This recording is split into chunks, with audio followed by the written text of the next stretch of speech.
Come on, you Gunners. Come on. We are champions. We are champions. After 22 years of waiting, we are champions. We are champions. Come on, you Gunners.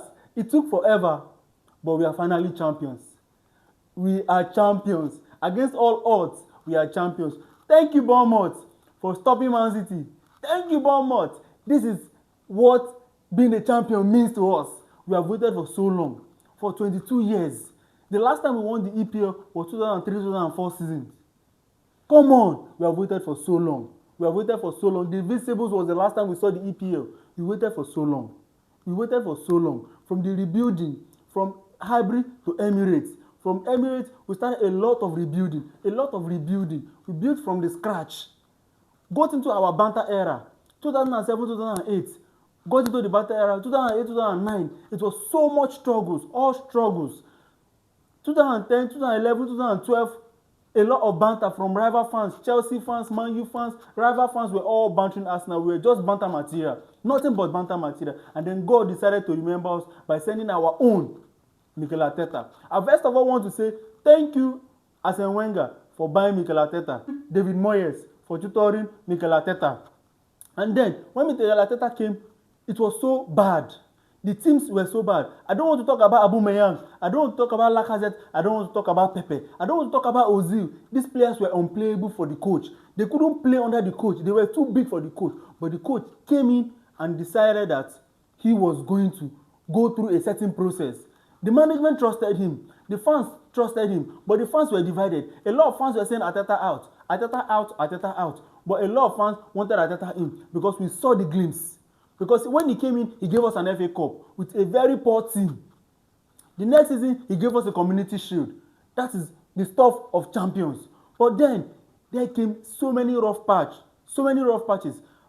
Guardiola Pep made us see a lot. We went through a lot with Guardiola Pep. Man City were beating us 5-0, 6-0. Chelsea were beating us 5-0, 6-0. Liverpool were playing us. Every time we play Liverpool, it was one heartbreak to another.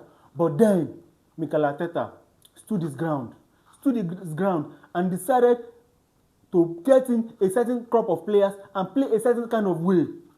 It still didn't give results. 2022-2023 still didn't give the expected result. 2023-2024 didn't give the expected result. 2024-2025 didn't give the expected result. But 2025-2026, he went back to the drawing board.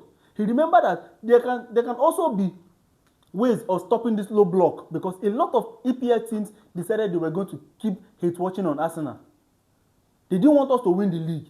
They fought us on every win. I don't want to call their names, but let's go ahead and call their names.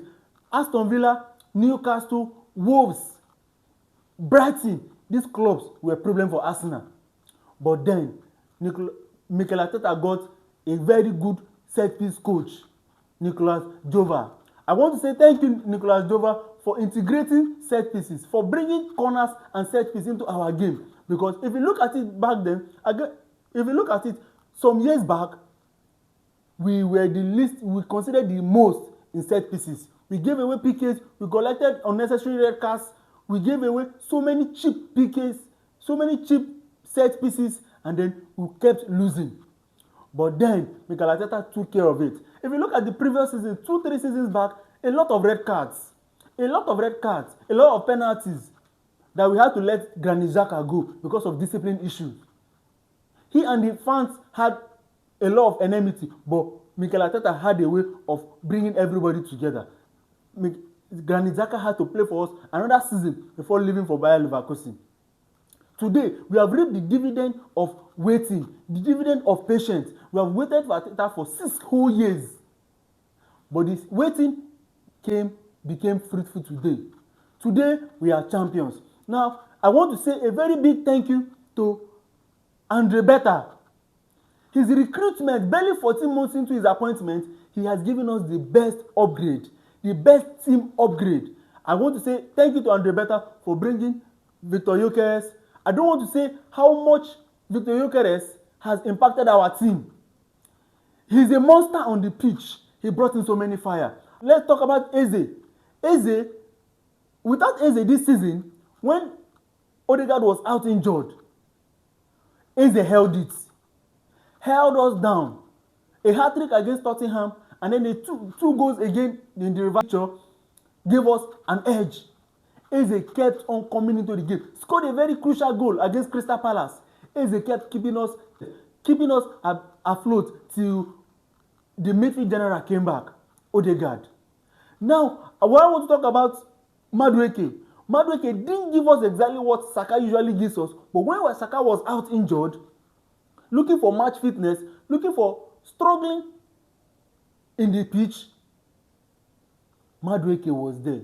He didn't give us 100%, he gave us 50 to 60%, and that is beautiful. I can remember his goal against Bayern Munich. Fantastic goal. Fantastic goal. He had beautiful assists and beautiful goals. Do I want to talk about Mosquera?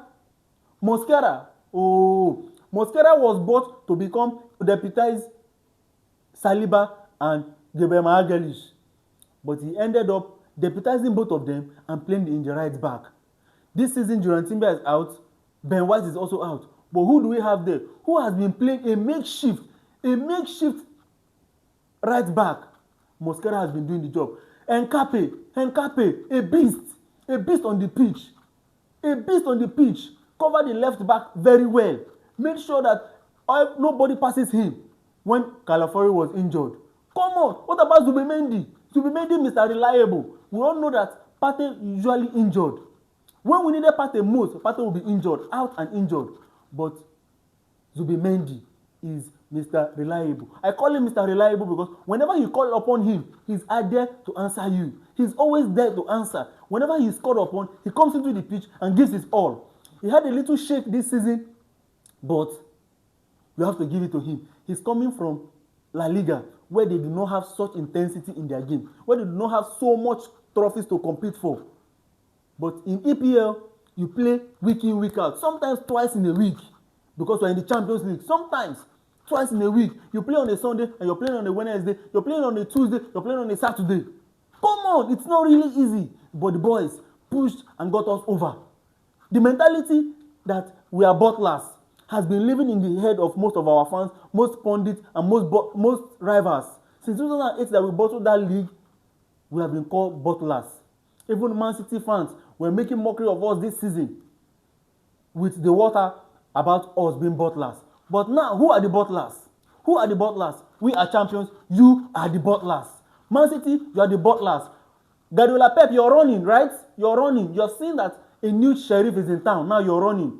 Wherever you run to, you won't forget that this season, Mikel Arteta is the one that chased you out of EPL. Mikel Arteta chased Guardiola Pep out of EPL. Now, I want to say to my amiable, dependent Declan Rice. Come on, my midfield general. Ballon d'Or contender. Declan Rice. Declan Rice anytime, any day. Even when we lost against Bournemouth, lost against Man City, Declan Rice kept pushing. I knew we were going to win the league when we won Newcastle 1-0. We were going to win the league. Immediately we won Newcastle 1-0. I had the belief that Man City were going to drop points. And they did again against Everton. Kudos again to our boss's boss, David Moyes of Everton. He came back to Everton to help us and rebuild Everton to stop Man City. That 3-3 against Man City is the beginning of hope. So even if they didn't lose tonight, we would have still won the league. But thank you, Bournemouth. Bournemouth has been impeccable. Impeccable, unstoppable. 16 game unbeaten. Come on, Bournemouth. There's something fantastic about Bournemouth. And before about Bournemouth has rubbed off on Arsenal. And we are celebrating tonight. We are champions. Champions, champions, champions. 2025-2026 EPL champions. Come on, you Gunners. I just want to let you know that this is the beginning. This is the beginning. The Kroenke families has already promised Arteta £300 million to, if he wins the EPL, £300 million to regroup, to upgrade his team. Come on! All we need right now to cement our place as strong giants in Europe is to win the UEFA Champions League come May 30th against PSG. We are champions! Champions! Champions! Champions!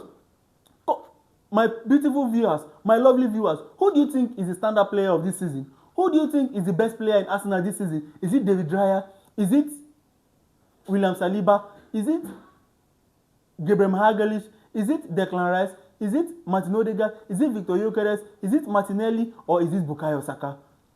Drop your comment in the comment section about who you think is the best player this season. And don't forget to like and subscribe. And it's all up from here. And keep buzzing, and keep pointing in the right direction, because we are champions!